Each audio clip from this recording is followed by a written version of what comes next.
the actors lose some potential of future residuals. You might say, well, you know, the motion picture industry isn't quite that important. After all, it's just entertainment. Well, for those of us who live in the Los Angeles area, we rely on that industry. These people need jobs. They practice their craft. They're rather proud of it. It's one of the industries that seems to be making money. They're doing a lot better than banking and auto. So they feel like they want some protection of their property. Sir? What about the idea of fair use policy, like, you know, make up backup copies for yourself in case, like, your DVD breaks or something? Okay, I'd like to answer the question was about fair use. At one time, I gave a complete one-hour lecture on fair use. There are fair use issues here, but in order to answer your question, I think I'd have to go into the 4 factors and the case law. But there is some doctrine known as fair use. Usually it's for nonprofit purposes. For educational, that's usually fair use. But, backup copies, sometimes you can, sometimes not, but I think I'd have to go into all the cases to answer your question. I'm sorry I can't give a full answer to fair use, but the fair use is a full hour to describe. Well, I guess my question would be, is it fair to, like, break the encryption to make a backup copy for yourself? Because that's, like, making a backup copy is kind of enshrined under fair use, but you need to break the encryption. If you already own it legally. If you right, yeah. Exactly. Well, if you own something legally, perhaps you can make a backup copy. But if it's just a backup copy, if it's used, like, for example, one copy on one computer, and then you want to make another copy to use the same software on another computer instead of buying another license. I don't think that's right. I think the act of breaking the encryption, even if you don't then make a copy of the copyrighted work that's protected by the encryption, is itself a violation of the DMCA. Yes. Now, I think that, thank you for that additional fact, which I think was in your fact pattern. I think that the copy that you made was a decryption that's like DSys. But if it was something that you obtained legally, like, for example, if you purchased this legally, you could make a backup copy. If it's something you obtained illegally, I don't think that it's permissible to make the backup copy. I don't think even if he, I think if he goes and buys, a copy of The Reader on DVD, and because he's afraid that the plastic's going to break, he cracks the copyright, the CSS, and makes a DVD copy of it. I think even if he doesn't make a copy of it, I think the instant that he cracks the copy protection on the disk, he's violated the DMCA. Even if he never makes a copy of what's underneath it, or even if what's underneath it actually wasn't copyrighted work. I'm not sure that's fair. There are valid reasons for cracking encryption under the DMCA. So, for example, you can crack encryption in order to do integration. So there are provisions in Section F, reverse engineering, notwithstanding the provisions of subsection A1A, a person who has lawfully obtained the right to use a copy, right, may. So I think you may get away with it. You may say, okay, I had a valid, protected right under the DMCA. But if you ever gave a copy to anybody else, you'd be toast. I think it's like if you have to do it illegally to copy it, like with a DVD, I think you have to have a special program to decrypt it, versus if you buy a CD, you can put on multiple computers because you don't already have to, like, break the computer to do that.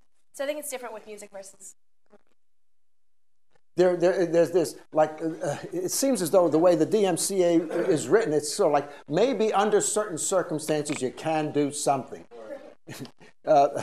We're going to have a lot of case law. Thank you, Professor. I think we're going to have a lot of case law to give this further interpretation. I mentioned the fact that the people on the positive side, like the motion picture industry and the NFL, they contend that the DMCA should be enforced. There is some rather very significant and poignant statements in this scholarly work. The anti-circumvention approach is poisonous to the innovation that drives the digital age, which is the argument contra. By outlawing technology for circumventing digital rights management, the law has, in the words of one critic, become a tool for circumventing competition. So there is arguments pro and con. I'm a practicing attorney. I can't tell you that the benefits of the DMCA outweigh the negatives, I think we'll need some more case law. And as the professor noted, you know, this is a hypothetical. One of the students raised an interesting hypothetical. Do I have a case that addresses that? I think we'll need some more case law. And also, we'll have to obtain more empirical and statistical data to give us some information as to whether the positives outweigh the negatives or vice versa.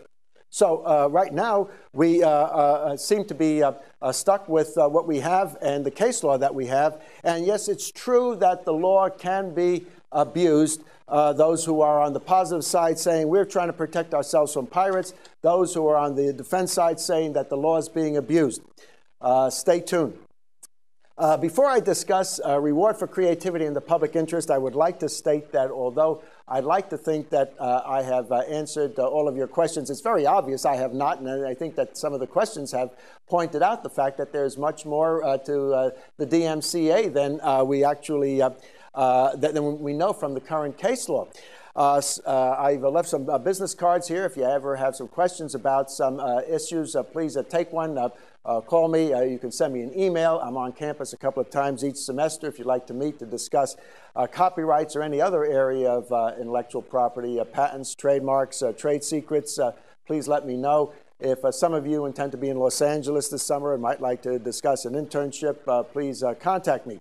I'd like to discuss a reward for creativity and the public interest before we open up for a few questions. The issue involving reward for creativity and the public interest arose in a case which was not involving the Digital Millennium Copyright Act. It involved a different copyright statute. It was the Copyright Term Extension Act, sometimes referred to as the Mickey Mouse copyright statute. It seems as though every time the copyrights of Mickey Mouse are about to expire, Disney and some of its pals lobby the Congress to extend the term of copyrights. Under the Copyright Term Extension Act, copyrights which are like a work made for hire for a company could have a term of 75 years from the publication or 120 years from creation. You'll be pleased to know you can never outlive your copyrights if they're in your own name. They're for your life plus 70 years.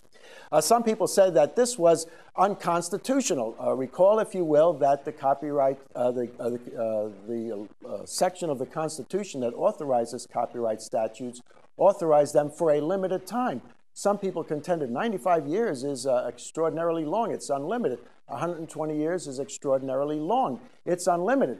Well, the case went up to the Supreme Court, and they upheld the constitutionality. That was pretty easy for them. 95 years is a finite period. 120 years is a finite period. So the Congress acted within its authority. What's interesting, I find, about this case is a discussion on the record between Justice Ginsburg, speaking for the majority, and Justice Stevens and Breyer, speaking for the minority, on the reward for creativity in the public interest. Justice Stevens characterized the reward to the author as a secondary consideration of copyright law. Justice Ginsburg took issue with them. She said that this understates the relationship between the rewards and the progress of science. The economic philosophy behind the copyright clause is the conviction that encouragement of individual effort by personal gain is the best way to advance public welfare through the talents of authors and inventors. Copyright law celebrates the profit motive, recognizing that the incentive to profit from the exploitation of copyrights will redound to the public benefit by resulting in the proliferation of knowledge. The profit motive is the engine that ensures the progress of science. I commend to you students of computer science, students of bits, students of the arts, students of any area. Be as creative as you possibly can. Don't be defensive about responding to the profit motive. Don't be shy about responding to the profit motive, provided you make a commensurate contribution to the progress of science and the useful arts. Thank you for the opportunity to make this presentation. I hope it's been interesting and informative.